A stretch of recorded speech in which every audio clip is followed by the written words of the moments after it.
Hey everybody, this is Peter and welcome to my kitchen. Well, today I'm going to show you how to make a really delicious no knead, almost no knead, Italian olive bread. It is super delicious, easy to make. Let me show you how. Let's get going.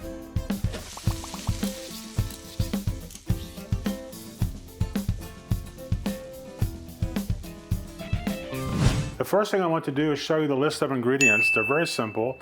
We're going to have 3 cups of bread flour. That's about 360 grams of bread flour. Then we're going to have half a cup, or about 60 grams of whole wheat flour.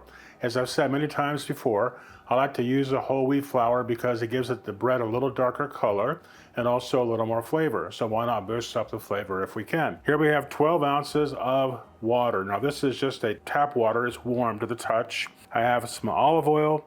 We have some olives. This will be about 4 ounces or so of olives. I have a teaspoon and a half of Italian seasonings. Here I have 2 1/4 teaspoons, that's 1 packet of rapid rise yeast. And then I have a teaspoon and a half of salt. Now that's all that's going to go into this, so let me show you how to do it. The first thing we need to do is get our water in the bowl, and we'll pour the water in right now. And now I want to go ahead and pour in the yeast. Just sprinkle the yeast right on top of the water. That's going to let the yeast start to hydrate into the water. Take a whisk and we'll just start to move that around a little bit. Now this does not need the proof because it's a rapid rise yeast, but this will just let it start to get some moisture and start to get it ready. I'm using 2 1/4 teaspoons of yeast because I want the dough to be ready in about 2 hours, so that's why I'm using that much yeast. I'm going to go ahead and put in about a tablespoon of good quality olive oil. Remember, use a good quality olive oil because that too is going to become a flavoring ingredient, so you want to be sure that you're using a good quality olive oil. Next, we'll put in a teaspoon and a half of Italian seasonings. Use a really good Italian seasoning, any type that you like. Just make sure the seasonings are pretty fresh. Here I have a teaspoon and a half of salt. I happen to use kosher salt that I buy over at Costco. I apologize, it's not kosher salt, it's called sea salt.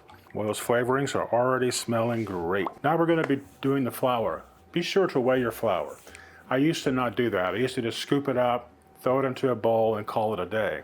The problem was that I was having breads that were not always consistent. So when I started measuring the flours, my bread quality became a lot better. So I do recommend that you use a scale. Now into the liquid ingredients, you're going to be putting in your flours. Remember, I already have in here the yeast, the salt, the Italian seasonings, the olive oil already in. So let me go ahead and mix this up before I put it in there. So go ahead and put in like about 1/3 or so of the flour. I start to mix that in so that it starts to get hydrated. Put in about 1/3 more. It smells fantastic already. Those seasonings are already coming together. The smell is amazing, just amazing. Okay, let's go ahead and dump in the rest. Now we're just going to use the dough whisk to mix all these things together. If you don't have a dough whisk, a spatula is fine. Just be sure to use the stick end of the spatula and not the plastic part of the spatula now. Just the stick end. All right, so I've done what I can with the dough whisk. Scrape all this off. Use this end of the spatula now, or you can be using a dough scraper, and you just want to move all the dough that's left behind on the sides and move that in. Okay, now we're going to do what's called folding. It's not kneading, it's folding.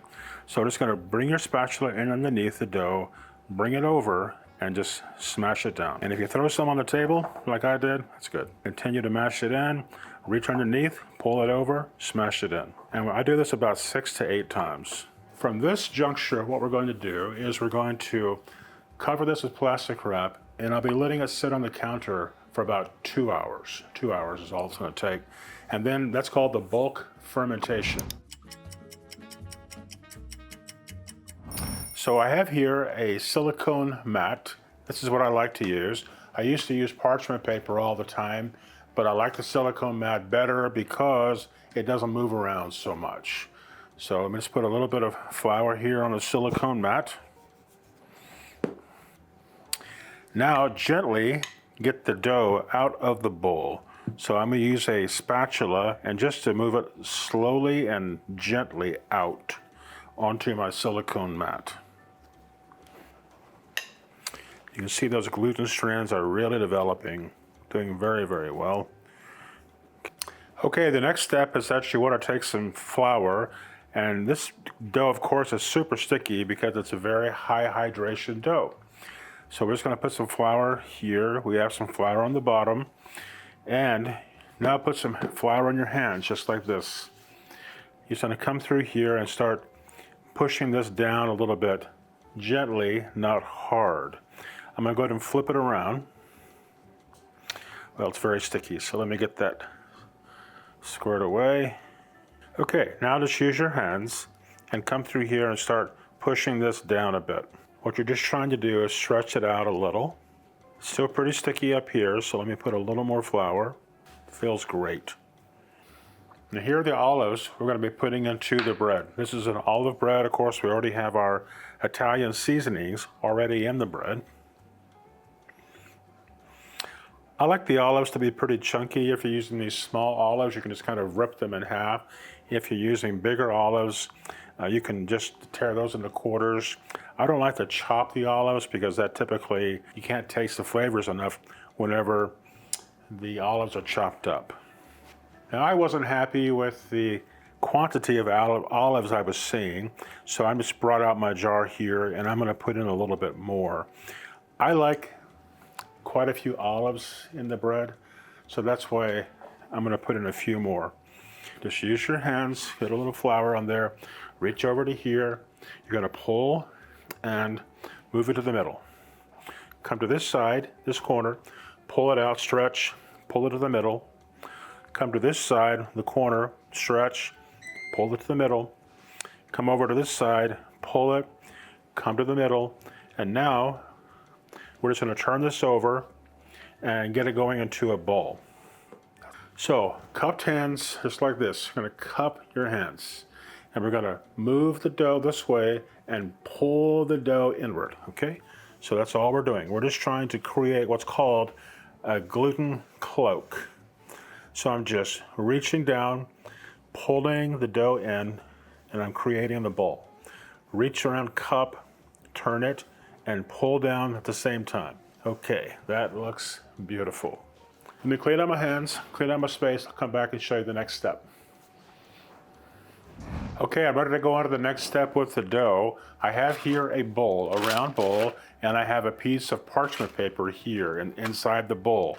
The parchment paper is going to serve as our sling later on to move the dough into the hot Dutch oven.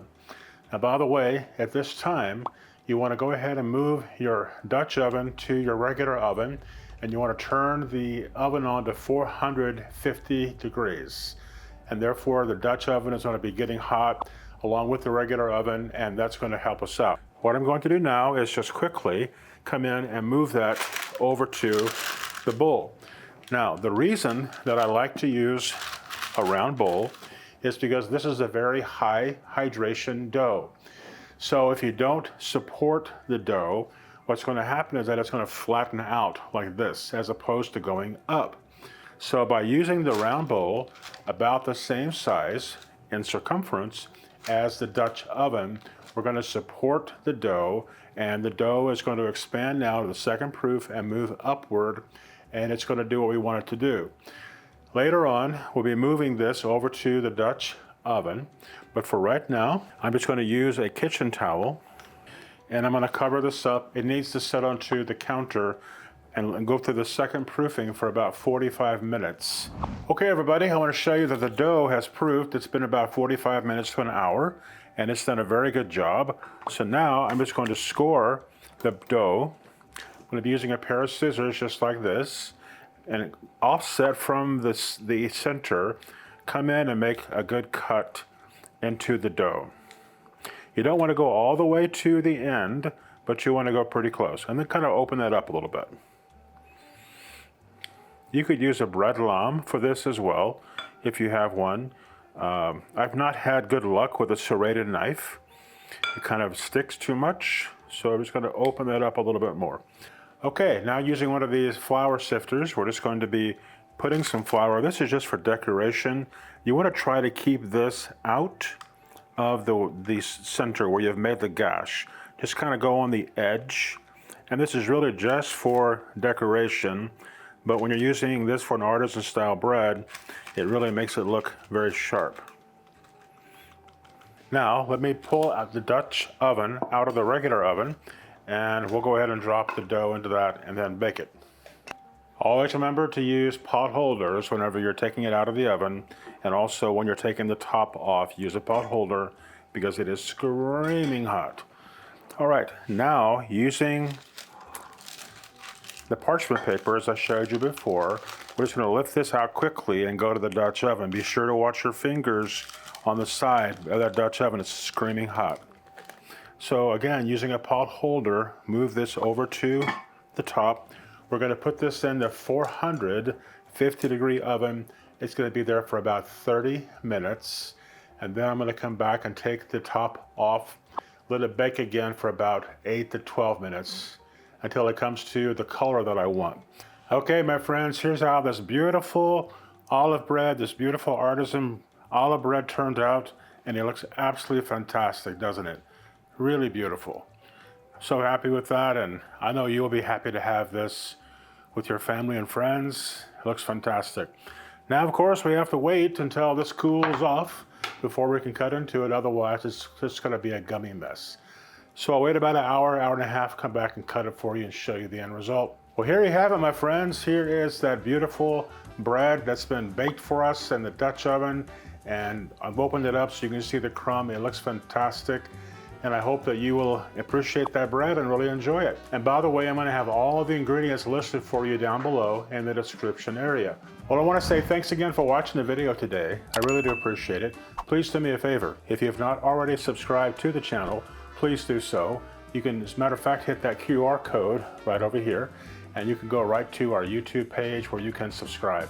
Please do me a favor. Please tell a friend about the channel and also ask them to subscribe. I would really appreciate it. Thanks again for watching. See you next time.